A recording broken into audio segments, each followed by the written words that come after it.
Madame, Monsieur, bonjour et bienvenue dans votre émission pleine de grâce de ce dimanche. Nous avons comme invité, il s'agit donc de Pasteur Samson Zungu Yabonganga. Donc je dis bonjour Pasteur.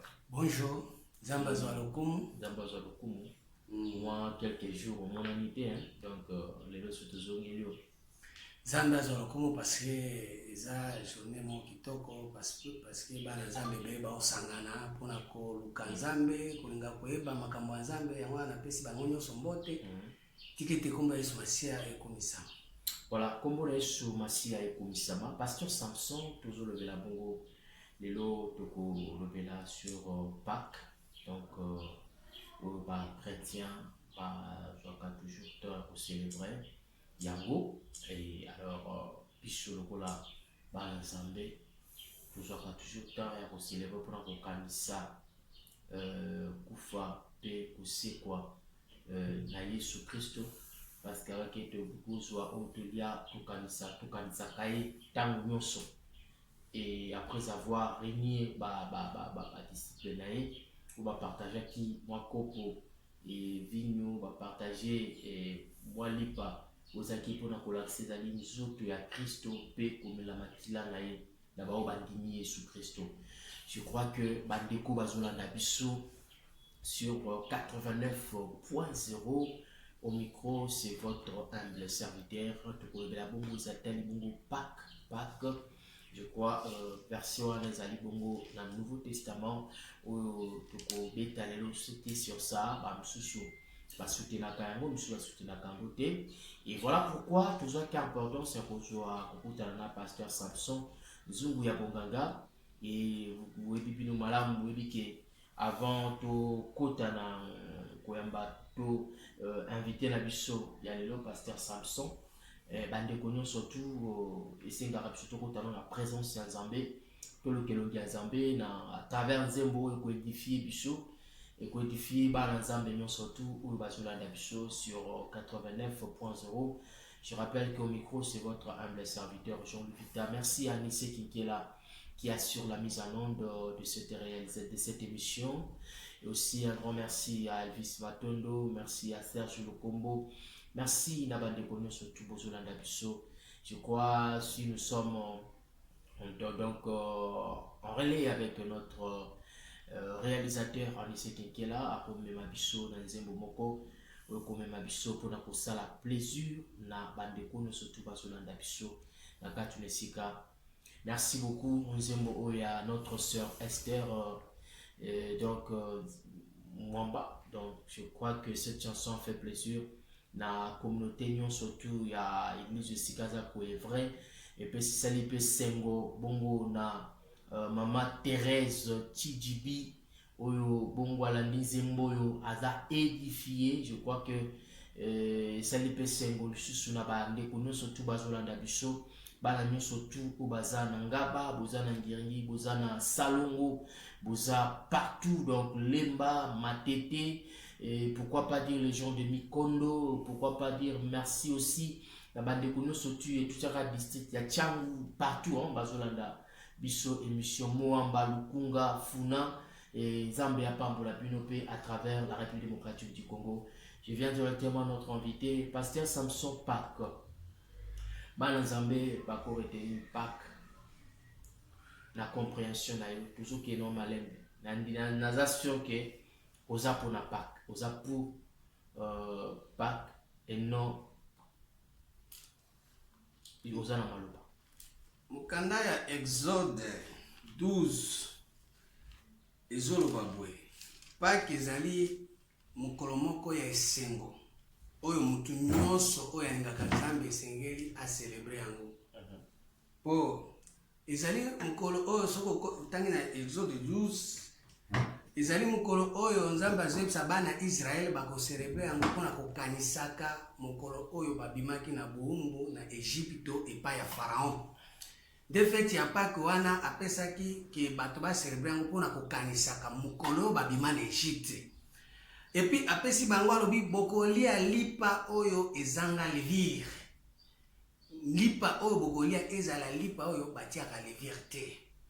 Biso bana Nzambe tokoki kocelebre fete wana par rapport mpe na Jésus mpo bana Israele bacelebraka mpona kobima na bowumbu mais Jésus alobi biso tocelebre yango mpona kokanisaka liwa na ye sikoyo na miniti oyo nde nakotala lolenge tozomona makambo yango ndenge ezoleka nakotala lolenge baseremoni yango ndenge ezoleka nde ezolakisa ke nano moto ata moko atika kocelebre pake aza te depuis Jésus apesa opportunité ke bato bacelebre fete wana moto ata moko atika kocelebre fete wana aza te bato basalaka feti na lolenge na bango parce que balipa oyo bazolia ezali lipa oyo ezozala na balevire et puis soki otali cérémonie ya kolia lipa wana ntango Jésus afani na badisiple ne mpona kolia lipa abandeka kolia lipa te soki oke na mokanda ya Jean 13 okomona Jésus abandaki nano premièrement kosukola bango makolo asukoli bango makolo bi ndenge ngai nazali maître na bino nasali boye natikeli bino exemple bino mpe bosalaka yango bosukolanaka makolo après avoir kosukola makolo nde bakoti sikoyo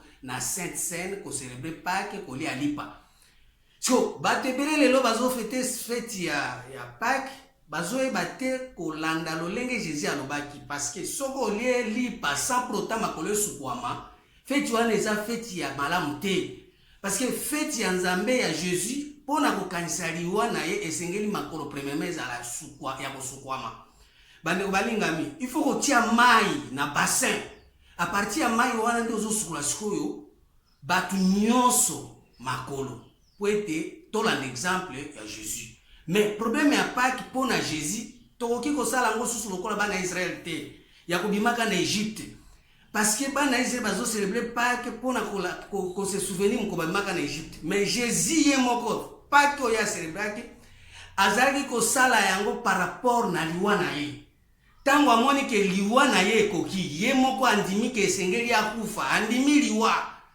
puisque Pâques oyo biso tozocelebre ezali kondima ya liwa ya Jésus andimi akufa parce que soki Jésus akufaka te Pâques eza te mokanda ya Jean 13 premier verset lobi boye feti ya lelo ezali feti ya kondima liwa ya Jésus ntango andimi liwa nde bato bakompagne ke neti andimi vraiment liwa il faut sikoyo tocelebre Pâques po Jésus andima liwa ezalaka pasi avant la fête de Pâques naotanga Jean 13 premier verset Jésus sacha que son heure était venu de passer de ce monde au Père et ayant aimé les siens qu'il était dans le monde, mit le comble de son amour pour eux. Awande verset onde ezali moboko ya makambo etali Pâques. Soki bozo célébrer Pâques, bo appliquer verset oyo te makambo bozo sala makambo na bino. Bozo sala makambo na kotantonner, mais véritable Pâques. Jésus est moko a reconnaître que esengeli akufa. Azalaki na bolingo na baoyo ya ye. Po ete azobima Pâques na ye ezali lokola bana Egypte te ke bazobima na Egypte po bakene na mboka na elaka mboka na Cana là où coule le lait de miel mais Jésus oya ye Pâques azo célébrer par rapport na kobima na monde ayebi ke tana ye koki esengeli abima na monde po tango akobima na monde nde azosala siko exode lokola bana Israel babimaki na Egypte po bakende na désert bosala exode siko exode ya Jésus eza par rapport na kobima na monde oyo lelo ba chrétien nyonso bazo célébrer Pâques sans prota ba mettre en pratique parole oyo puisque soko bimi na monde kobima ya Jésus na monde ndezo permettre ya fêter Pâques po Pâques ya Jésus ezali kolongola ye na monde alors biboy pendant le souper lorsque le diable avait déjà inspiré au cœur de Judas Iscariote, fils de Simon, les desseins de le livrer, Jésus qui savait que le Père avait remis toutes choses entre ses mains, qu'il était venu de Dieu et qu'il s'en allait en Dieu. Comment exode à Jésus? Azobima sikona mokili poete autaki epa ya tata, il faut azonge epa ya tata.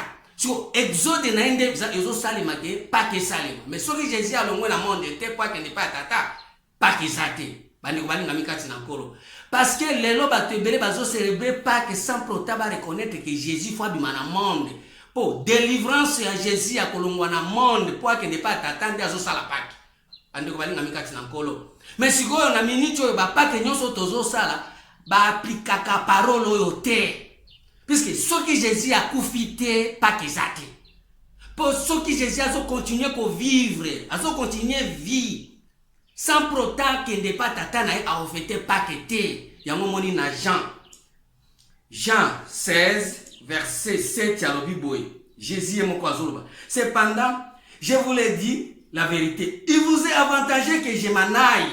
Car si je ne m'en vais pas, le consolateur ne viendra pas vers vous. Mais si je m'en vais, je vous l'enverrai. Ça veut dire Jésus sur quelqu'un Pâques et Salemi, dès que consolateur akoya sur le monde était.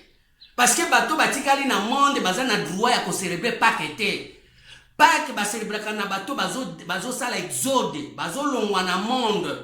Bande ko balinga mikati na nkolo mais lelo ti lelo ba cérémonie nyonso bazo sala eza diabolique, satanique, terrestre. Parce que bazo sala te effort ya ko longola Jésus na monde. Po lelo Jésus soki atikali kana monde, Bible lo Bible na mukanda 1 Jean 2. 1 Jean 2 verset 15 et le Bible. Bande ko balinga mi boyo ka bien botanga Bible. 1 Jean 2 verset 15 et le Bible. N'aimez pas le monde, ni les choses qui sont dans le monde. Si quelqu'un aime le monde, l'amour du Père n'est pas en lui. Car tout ce qui est dans le monde, au monde il y a un monde où Jésus a quitté. Il y a un monde en pour monde Jésus a quitté, ça va monde na binoté. Pour monde na binoté, ça na bilo comme sous mais monde Jésus a quitté et ça na bilo koyo. Yango na zolo bela, na otanga ngo siko. Car tout ce qui est dans le monde, la convoitise de la chair, au monde bilo ko ça na monde, où Jésus a dit faut quitter monde. La convoitise des yeux, bilo ko ça na monde yango na convoitise des yeux. Et l'orgueil de la vie ne vient pas du Père mais vient du monde. Mon monde de Jésus a quitté. Si autant que nous bozo célébrer Pâques, bozo koka kolongola monde, kolongola Jésus na monde ya convoitise ya chair. Bozo longola Jésus na convoitise ya misouté. Bozo longola Jésus na orgueil te. Jésus ozana Jésus orgueil za na kati Jésus aza. Place wana Jésus wana za na monde. Eza oza bishop pasteur pa sango mokonzi pape soko za na orgueil na Jésus place wana puisque Jésus onga na zoloba ezandeli loba nzambe. Jésus oyo ya monde ezali mutu aza na parole mais aza na orgueil. Mutu aza na parole aza na convoitise. Pona nini? Parce que aza na monde. Or Jésus azolinga ke na Jésus wana parole wana to longola ngo na monde de façon que exode sale ma pe pas que fait tamé bien. Mais lelo bato bakomosa la théâtre bakomosa kana kombo na nzambe bakomosa la bêtise na kombo na nzambe ko ba ke ba fêter Pâques mais bazolanda ba principe ya nzambe te kolongola Jésus na orgueil voilà, okay. Kolongola Jésus na convoitise ya chair kolongola Jésus na convoitise ya misu bande ko balinga mikati na nkolo soki eloko esalemi te Jésus akotikala kokufa te akotikala pe kosekwa te bobano sala mayoto. Pasteur Samson oui que bande voijo landayo je donne le numéro de téléphone 081 0046 990 081 0046 990.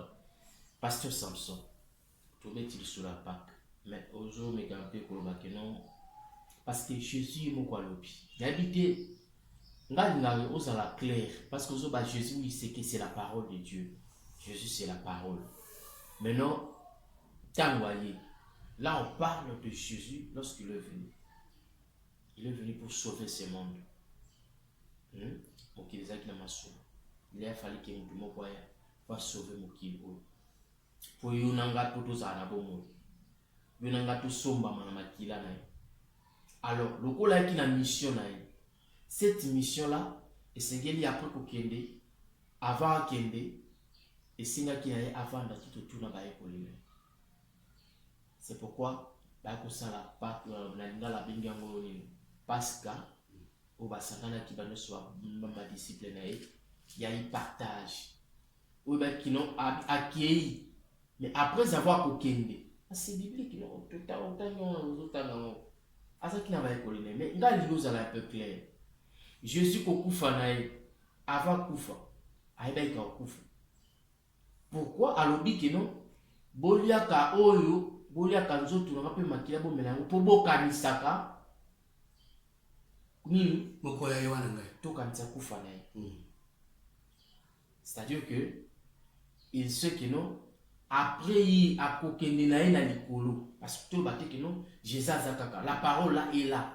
La parole tant bazo sa scène pasteur Samson a habité que non tant bazo ba que non ba pratique ezakaka ya mabe tout ça bali. Mais oh tu mbasa la ezaka juste elembo no. Pour ceux qui va pratique mabe to ba li pa auto dia ka sans les vivre ezapé au kanisa yesu te. Mukanda ya Jean 12 verset 31 le Bible. Maintenant a eu lieu le jugement de ce monde. Maintenant le prince de ce monde sera jeté dehors. Prince de ce monde il va pouvoir que les bandes des années. C'est ça Jésus.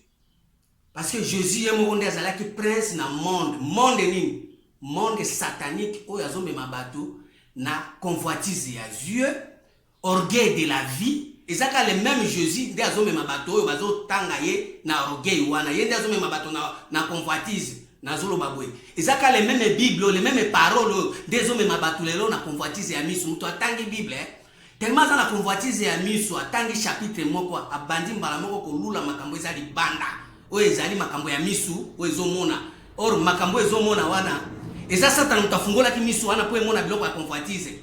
Eza nzambe te, nzambe afungolaka jamais mutu misu po ete amona ba voiture, amona ba basi ya jipi mukuse, amona ka ba bandaku, amona ba mbongo, nzambe ko fungola mutu misu ndengwa na te. Mais misu ezo fungwa mawana eza par rapport na prince ya mondo ezali Jésus. Oh fait chair, parole faite chair, o eza koya na convoitise ya chair, de façon que batu nyonso bazala kaka soki atangi Bible, amoni makambo na ye, o ezali banda na ye. À ce moment-là, Jésus a dit que le prince du monde, bazo régner dans le monde où ils allaient dans les ténèbres, ils ont ignorance, ils ont boyé, ils ont bososoli, et ils ont bêté, ils ont bêté. Pour le monde à ténèbres, ils ont par rapport à l'ignorance. Nous tous sommes ignorants à cause de Jésus, à cause de la Bible, à cause de la Bible, à cause de la prière, il y a 2 mois, 3 mois, une semaine.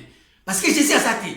Mais azana Jésus mais ya cher o ezo pousser kaka convoitise ya misu par rapport à mona ki mutu moko asobi mutuka ye penzambe na kota mabondeli ifuna zo mutuka ifuna bala ifuna bota ifuna zo musala ifuna zo nini po ndekwa zo ki musala ngana juite baninga babali ngana balite siko convoitise ya misu komona batu babali ale pesi sikoyo opportunité ya kozala na Jésus o yazo mema na ba convoitise na orgueil mutu anengwa pe akomi na orgueil makasi. Si vous avez pas retrouver à nakati ya monde, quel monde? Monde ignorance, monde nini, monde iniquité, monde nini, monde tondi ba prophète ya mensonge, o bazo pesa bato ba promesse ya libanda ya misu. Bandeko yo misu ezotala. Yango moni lelo église eza ya kobeba. Siko na minute yo tozana posa Jésus wana, o nazolo ba reconnaître liwana ye, ezali moto ya sosoli ki azana kati na ignorance. Oui, pasteur Samson, nango éclaircir. Pour nous, sainte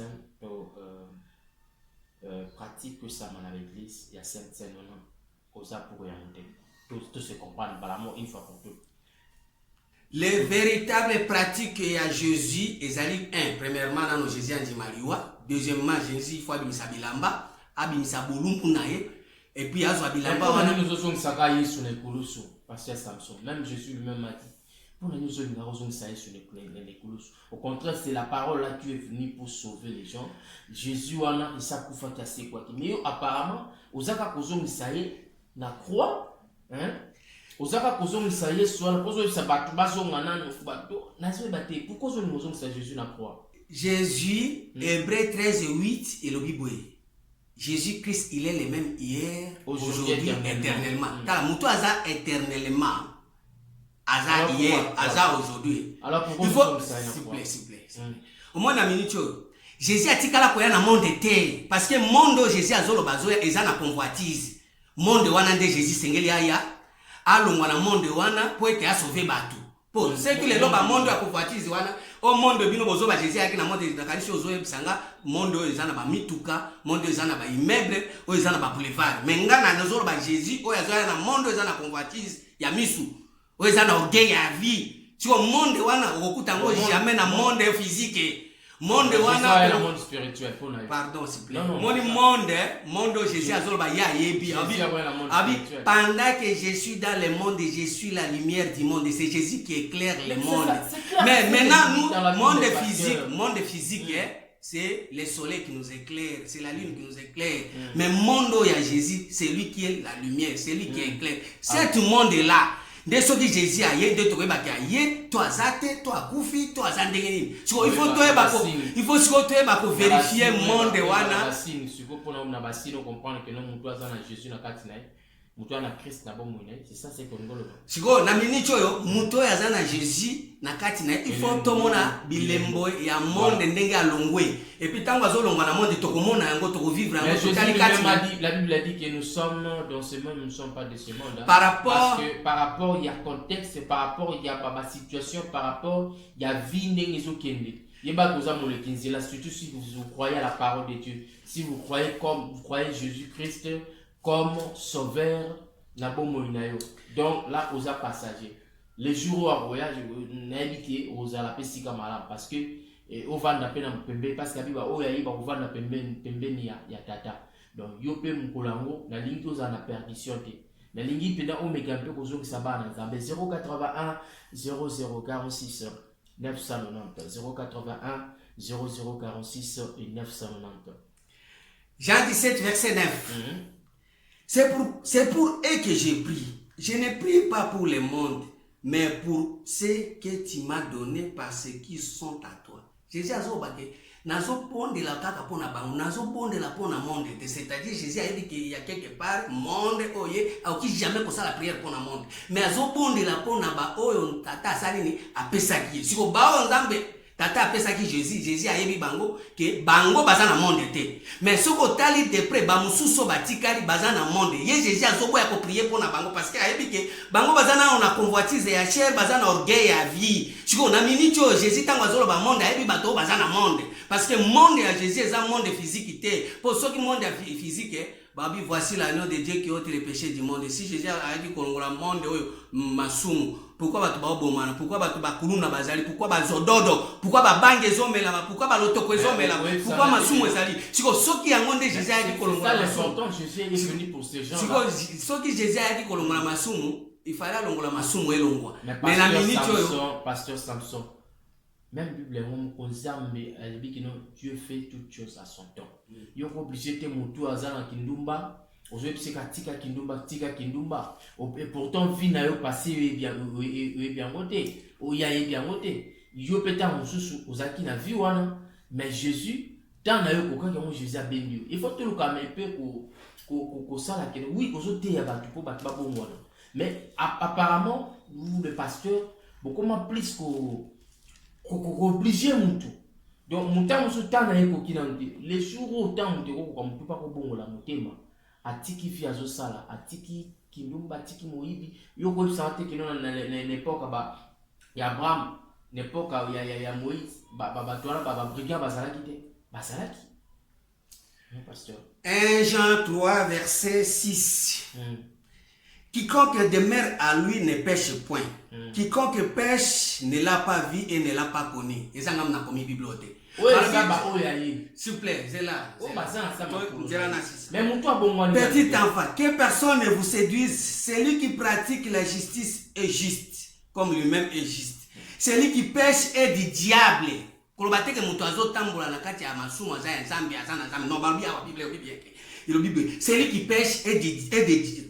Celui qui pêche est du diable, car le diable pêche dès le commencement. Le Fils de Dieu apparu afin de détruire les œuvres du diable. Quiconque est né de Dieu ne pratique pas les péchés, parce que la semence de Dieu demeure en lui. Il ne peut pécher parce qu'il est né de Dieu. Par rapport à Kobota Manakati na Yesu. C'est là na sisa.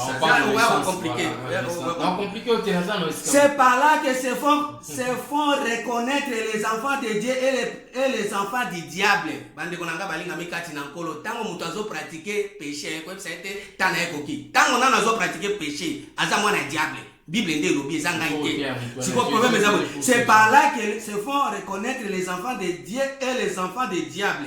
Quiconque ne pratique pas la justice n'est pas de Dieu. Non plus que celui qui n'aime pas son frère. Ça se voit comme ça. Mutu azana ba pratique ya masumu diable nde aza mukonzi na ye nde azana monde. À ce moment-là, azana droit ya ko célébrer Pâques te. Pour mutu azana monde ko célébrer Pâques te. Pour célébrer Pâques, il faut au monde à Jésus na yo. D'accord, pasteur Samson. Autant on parle de naissance. Quiconque, donc quelqu'un qui est né de Dieu, né de Dieu, ne pratique pas les péchés. Voilà, né de Dieu. La naissance au bas de naissance, il y a un botama, il y a que maman a botama. On parle de la naissance, il y a que Moutou, ayambié sur la patte, parce que surtout que quand on a banni, dans 1 Corinthiens 5 du 7, Bible de Binabsoni, si quelqu'un est en Christ, il est devenu une nouvelle créature. Donc, ça accompagne directement dans Jean 6 au Jean 1 6 au Tanjouan. Alors, naissance en Moutoisa, Moutou a ndimié sur la patte à bon moïnaï. On ndimié le cola colo pour mixinaï. Donc, c'est ça, ce sont des personnes au tamboula na via. Il y a c'est-à-dire que ce sont des chrétiens au bayambié sur la patte. Tout la moins explication, il y a Jean et accompagné dans 1 Corinthiens 5 17. N'a évité sur 2 Corinthiens 5 17. Pasteur Samson. Parce que la ligne peut un peu pour comprendre. Il y a Kolobato peut être sur les Pâques. Donc, les Kobakino, Bato et célébrer Pâques. Bazo célébrer en Amsouni, tout baza basali en Zambete. Yonde pour nayo, le coup yo célébrer en moté, au van na célébrer en ndenge nayo, pour nayo Batbalia Sainte-Sainteté, Batbalia P, Pâques, il y a.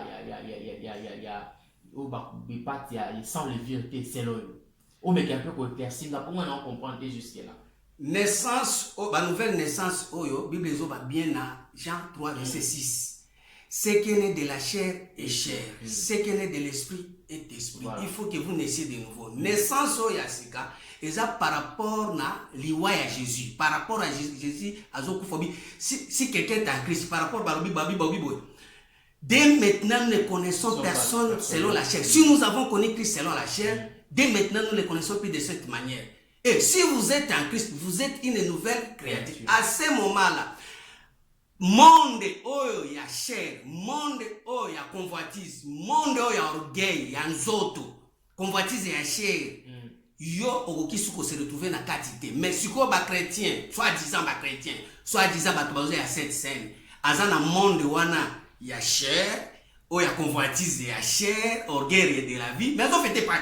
Or, bateau à monde beaucoup fait pas quitter. Donc, c'est ce que c'est le batouana au bateau tambo na vie à pêcher à couper la ça par rapport à la cause à la carte en Égypte. Ceux qui osent en Égypte, au fan en Égypte, au CP en Égypte, au fan en Égypte, au Kangam en Égypte, au yo égyptien, aux Israéliens, aux en souci au en Égypte, au Kende célébrer pas que pour la nuit. Au Kende célébrer pas que pour la nuit. Or, fait il y a pas que ça pour la bateau bateau ça la exode. C'est comme si nous sommes en limite état ya monde, état ya convoitise, état ya orgueil, état ya babiloko ezo sala que nzamba zozo a pouvoir te mais c'est Satan qui règne, c'est diable qui règne. À ce moment-là mutu ya ndengwana nde azana droit ya ko célébrer Pâques. D'accord, parce que azo sala exode. OK, pasteur Samson on exode toujours on est sur l'Israël. En Égypte, maintenant, toujours une Pâques pour l'enterrement à Jésus-Christ. Voilà, parce que Jésus est venu, ni Kolongo, ni pété, pété même, sa mission, Tatatinda qui. Alors, pasteur Samson, les lots, na comprendre, na dit que sur nous comprendre même, tout le baquet, nani oyo, qui est mon malin, nani wa kolia saint, nani wa ko célébrer Pâques. Bato bazolanda yo ba comprendre. Dans la chose à la minute parce que au lobby mingi était un peu zoken. 081 0046 990. 081 0046 990. Parce que tout le monde a parlé ce dimanche, les lots bato belé, baleki, bazoleka na Saint-Saint, ba sepeli, ba yembi banzembo, ba célébrer pas, ba li Saint-Saint. Est-ce qu'il faut d'abord commencer pour la Saint Aïba pas comme aux amis, Saint-Saint, célébration, les anonymes. Parce que nous sommes les caractères à la Saint-Saint. Sur les exemples, nous avons Kouli, à baptisé, donc pour nous, il fallait à Saint-Saint. est-ce que on a question d'abonner la Kokolia et de deux, est-ce que mon tout signal est scène et signal c'est la préparer tout est vous avez tout non je crois qu'on peut répondre dans 5 minutes. Merci Seigneur. Question des acteurs qui toquent ma casse. Voilà. Dans Mukanda ya Matthieu 26 verset 16. Depuis ce moment, il cherchait une occasion favorable pour le livrer pour livrer Jésus. Na tango wana baluki occasion pour être ba livrer Jésus pour ba bomaye. Banane. Le premier jour de pain sans levain. Premier jour il y a Pâques, fête il y a Pâques. Les disciples s'adressaient à Jésus pour lui dire: où veux-tu que nous te préparions le repas de la Pâque? Bazotuna Jésus balobi wa olingi wapi tokende to prepare yo bilei ya Pâque ya Pasika. Bon, les lorsque tu total de près batu nyonso ba yebi déjà esika bakoli ya Pâque. Mais awa ba disciples bazotuna Jésus wapi yango olingi tokende to célébrer fête ya Pâque. Bandeko balingami eza différent na ba osala. Parce que place où Jésus a sengeli ali a Pâques et banakate puisque na minute batu nyonso bazana Jésus balingakate Jésus a kufa balingi Jésus na bango azala toujours na bon mais mutu pandima que Jésus a kufa eza passe yango moni ba disciple batali bobi non siko olingi tokende wapi tokende ko célébrer fête ya Pâques tokende ko ria elambo so ba elambo. Il répondit: allez à la ville chez un tel. T'as la réponse. Il répondit: allez à la ville chez un tel, et vous lui direz: le maître dit, mon temps est proche, je ferai chez toi la Pâque avec mes disciples. Un tel les années. Eh banité. Toyokana. Awa un tel. Eh banité. Chiko muto un tel. Dès muto sengeli a célébrer Pâque.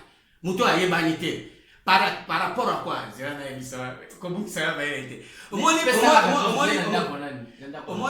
ne toza parce que muton pa ibalize na ndako na. Sikoyo zela. Totanga ka kombo tete na. Omoni ne na loba zela pesa yo réponse ngo. Omoni lilobanza mendezo ya boy. Ce n'est pas tout le monde qui accepte ngo. Zela na yebisa yo. Sikoyo muto yo Jésus azana capacité à kolia Pâques pa na sengeli ya ndima Jésus akufa. Esenge mutu afungola motema, esenge mutu ase préparer non. Vie on azana ngo ya monde, vie passagère, vie mondaine, vie ya orgueil, vie ya chair. Likambo nyonso ya lobanzambe kuna me makango kana na nzoto. Siko makambo oyo ezosala peke makambo ezobonga te, ba chrétien bazobongwa mate, mboka pe ezobonga te, masumu ezoyaka. Ba Jésus ya boye na Pâques ya boye eza malamu te foto boma nano liloba ya oya boye to boma nano ba Pâques ya boye to lukasiko to fungola nano motema po Jésus ya ba mutu oyo ako Jésus akolia Pâques pa na ye ayebani te parce que motema nano efungwami te puisque Jésus a Bible je me tiens à la porte et je frappe si tu ouvres j'entre akokota wapi akokota na ndako mutu te akokota na église te akokota na babatima te akokota ne na motema mutu ya motema na ye ko se préparer pour être alongwa na monde. Allons dans un monde ya ténèbres, ya ignorance, monde ya molili, ya ba vanité, ya ba discours, ya ba haine, ba tiraillement. Mutu wana nda ko disposer motema na yango moni ba disciple ba yebi te Jésus pe apesi pe kombote. Mais lelo ba ko kende ko célébrer Pâques na begiso ba yebi. Mais Pâques ba célébrer kango na mutu afungola motema. Po ete soko fungoli motema. Jésus akopesi siko bataki na ndako ya Judas. Pâques basaki na ndako ya Judas na kopesa ngo sens soko lingi na pesa au sens pour Judas puisque Judas nde andimaki ko trahir Jésus le seul l'unique mutoyo azana kwa ya police yende azalaki na caisse a comprenaki azalaki na caisse comment azwaki ba matea ya buzoba ebele ya non ko continuer ko fana na ba caisse ya boyete na yebi ba makamu nyonso ba yebi ba cérémonie nyonso na yebi ba makamu nyonso basalaka na ndenge ya ignorance na minute yo Jésus na ko livrer yo na ko teka yo po ete nazala libre na kufa na yo elongo na sekwa na yo elongo po tango na kosekwa na buzoba lisusu te na kosekwa su na ba parole charnelle te na kosekwa na ba cérémonie diabolique te mondaine te terrestre te na kosekwa na kati na boyebi na bwanya nzambe Jean 17 zela na pesa yo verset ko katanga te Jean 17 verset 15 elobi boye Jean 17 Bon, Jean 17 verset 15. Je n'étais plus pas de l'ôté du monde, mais de le préserver du mal. Moni ndenge sikoyo so mutu alingi alongwa na mokiabi nalobi te kolongwa bango na mokiabi mais o préserver bango na mabe po mabe nde se tondi na kati ya monde o Jésus aza ko fréquenter batu na kati na ignorance. Ils ne sont pas du monde comme moi je ne suis pas du monde. Sanctifie-les par ta vérité. Ta parole est la vérité. Au moins si vous mutu ako kolongwa na kati na monde Jésus akokende kolia lipa na ndako na ye na ndako na église te. Tango siko kolia lipa na ndako na ye ako sanctifier ye, ako petola ye, ako purifier ye, ako sukola ye na parole ya vérité puisque liboso azaki na parole ya mensonge. Liboso azaki na parole ya erreur. Liboso azaki na parole charnelle. Liboso azaki na parole diabolique, satanique, mondaine. Siko akozala sanctifié na parole o ezali na kati na bososoli bwanya ya nzambe de façon que asala exode na monde akende pa ya tata puisque père et pas ya papa masonge ezalaka te et pas ya papa. Notre Père qui es aux cieux, que ton nom soit sanctifié, que ton règne vienne, que ta volonté soit faite sur la terre comme au ciel. Et pas ya tata. Que ta volonté soit faite sur la terre comme au ciel. Volonté à tata de salemaka na terre et salemi pe na ciel. Mais les volonté à diable ndezo salema na terre et zo salema pe na ciel. Pourquoi? Parce que na ciel wana barane batondi. Ba sata batondi, ba démon batondi. Ya moni Jésus azotinda ba disciple ne pour que ne bo bengana ba démon, Ba ki abito bengani ba démon obi je voyais Satan tomber du ciel. Luc 10 verset 17 à 18. Siko Satan fandi na ciel bato bazoko ko célébrer Pâques te bazoko ko sala exode te boko bimate na monde yango moni lelo bato bosala na bango mayoto makamba bana mike siko na minute tozo senga ke célébration esalema po tango ko célébrer Pâques ba célébraka na lipa ezanga ba levire lipa nini. Matthieu 16 verset 11 Jésus azolo ba problème ya lipa. Matthieu 16 verset 11 et le Bible. Comment ne comprenez-vous pas que ce n'est pas au sujet des pains que je vous ai parlé? Gardez-vous des levains des pharisiens et des sadducéens. Alors ils comprirent que ce n'était pas du levain du pain qu'il avait dit de se garder, mais de l'enseignement des pharisiens et des sadducéens. L'ipezanga levi, ezana ba levire, ezaba enseignement. Ya ba pharisiens, na ba sadducéens. Otozana ngona mboko oyo ba pharisien balingi kofanda mingi na shere ya Moïse bango moko bazoba makambo nzambe meboko kosalela te. Matthieu 23 bazoba makambo nzambe meboko kosalela te baoloba Pâques mebosalela Pâques te pratique ya Pâques eza yango te abi boyoka makambo bazoloba me bosala lolenge bazosala te parce que bazoloba me bazosala te baoloba Pâques me kota la célébration ya Pâques bazosala te. Na Matthieu 23 tika totanga ngo Matthieu 23 verset 1er Tokita bandeko Bible nde zoloba boy nangate. Alors Jésus parla à la foule et à ses disciples et dit: les scribes et les pharisiens sont assis dans la chair de Moïse. Faites donc observer tout ce qu'ils vous disent, mais n'agissez pas selon leur œuvre quand ils disent et ne font pas. Balobi Pâques na kota la célébration yangote. Bazome ni sabato mikumba yango moni lelo Pâques komi ya mikumba. Bato bakomi na mikumba. Or tozolinga toboma Jésus wana na monde wana po ete soko bomi Jésus akokufa ye moko te fo bokufa na elongo. D'accord, maintenant on a pour la préparation, il faut que la préparer pour nous lire Pâques wana. Mukande ya psaume pour nous pour passer na cérémonie à Pâques. Mukande ya psaume 51 et le Bible.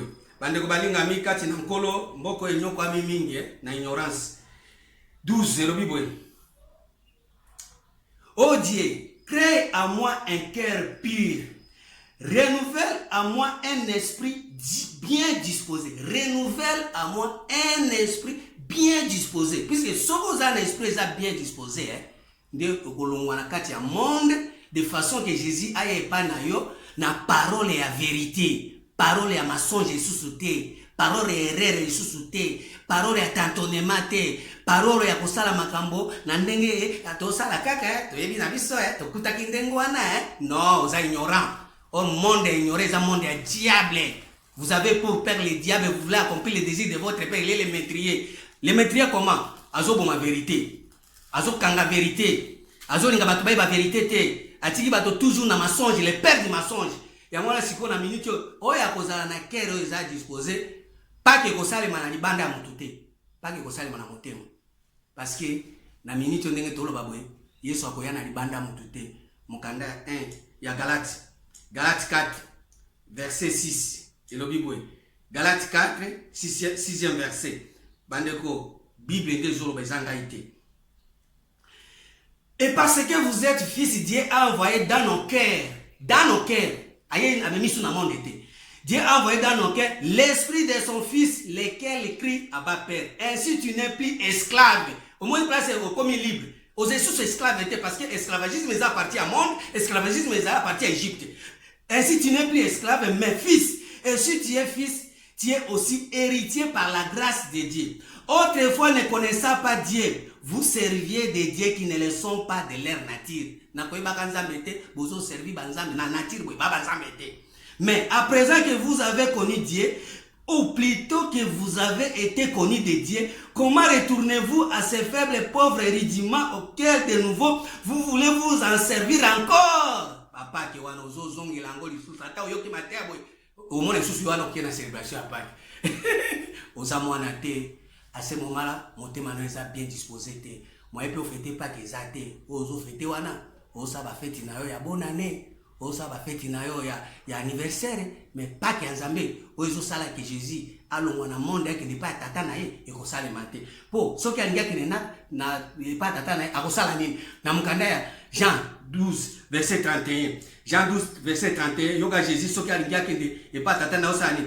Jean 12 31. Bible nde zoloba façon Jésus azokende azolongwa na monde alongwa ka ndenge nini alo Bible. Maintenant a eu lieu le jugement de ce monde. Maintenant le prince de ce monde sera jeté dehors. Et moi, car j'aurais été élevé de la terre, j'attirerai tous les hommes à moi. Moi ni fait ya pas.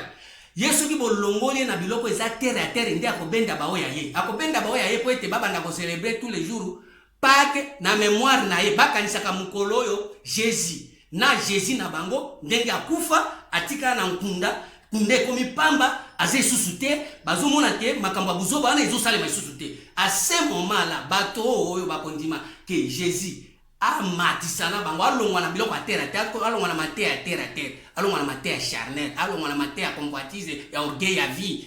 À ce moment-là beaucoup tombola et moi quand j'aurais été élevé de la terre j'attirerai tous les hommes à moi.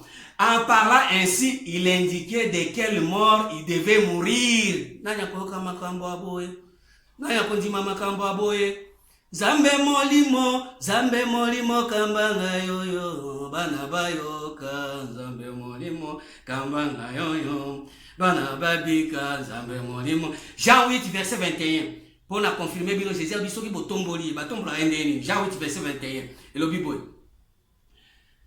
Ah, Jésus leur dit encore, je m'en vais et vous me cherchez et vous mourrez dans votre péché. Vous ne pouvez venir où je vais. Sur quoi les Juifs dirent, se tuera-t-il lui-même puisqu'il dit, vous ne pouvez venir où je vais.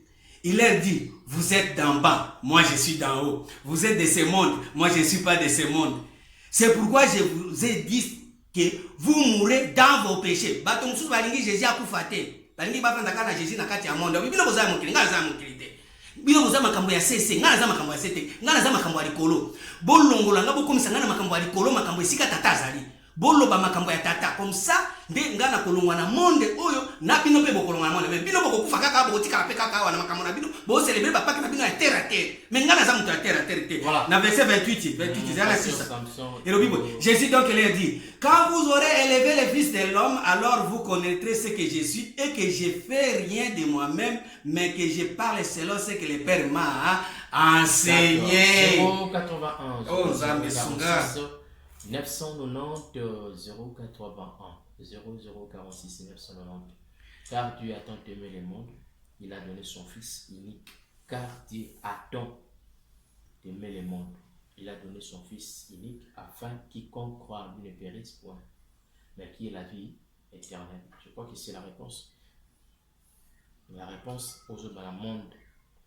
Aux autres sotangi, quand la Bible est contente, on ne comprend pas. Pasteur Samson, message n'est encore pas passé à l'Anzambé ou basé à l'Andaï. Attends, pour de ces émissions. Basali Anzambé, et là, vous avez 1 Corinthiens 15, verset 50, et 1 Corinthiens 15, 50, où ils allaient, Makambo, Zamba Zoli, Napona Basali Anzambé, non. 1 Corinthiens 15, verset 50, et l'Obiboué.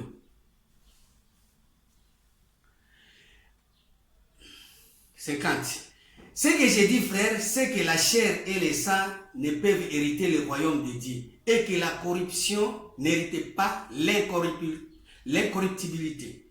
Voici, je vous dis un mystère. Nous ne serons pas tous. Voici, je vous dis un mystère. Nous ne serons pas tous. Et nous ne mourrons pas tous. Nous ne mourrons pas tous. Problème est d'abord. Ça veut dire qu'on se retrouve dans le monde. On se retrouve plus dans le monde. Voici, je vous dis un mystère. Nous ne mourrons pas tous, mais tous nous serons changés. En un clin d'œil. À la dernière trompette, au Troisième Testament, les trompettes sonneront et les morts ressusciteront incorruptibles.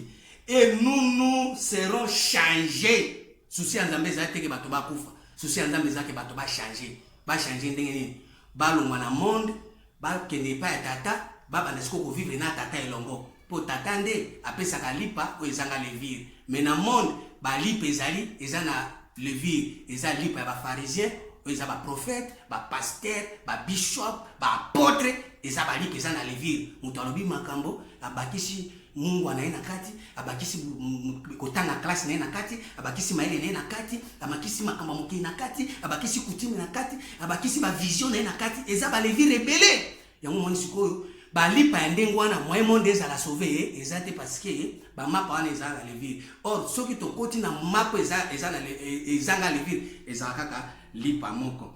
Car il faut que ce corps corruptible revête l'incorruptible et que ce corps mortel revête l'immortalité. Lorsque ce corps corruptible aura revêtu l'incorruptible et que ce corps mortel aura revêtu l'immortalité, alors s'accomplira la parole qui est écrite. De wana siko ilobeko kisama so itolongwe na corps wana ya Jésus ya monde na monde ya corps corruptible to revêtir monde mususu ezali na corps incorruptible eza monde ya père o père azo enseigner biso makambo na ye makambo na biso te à ce moment là nde tokosala exode à ce moment là nde tozana droit ya kofete Pâques baningami kati na nkolo siko basali ya nzambe toyokana tokobomana te esengeli to changer mukanda ya Ézéchiel 18 verset 32 nzambe alinga te muto akufa nzambe alingi muto a changer so to changer to tiki kosala mayoto na makambo ya nzambe to koti na kati ya esprit de vérité to komona ke bato bakofete Pâques ya solo pe to komona ke lipa o ezanga levire ekoliama makolo pe ekosukwama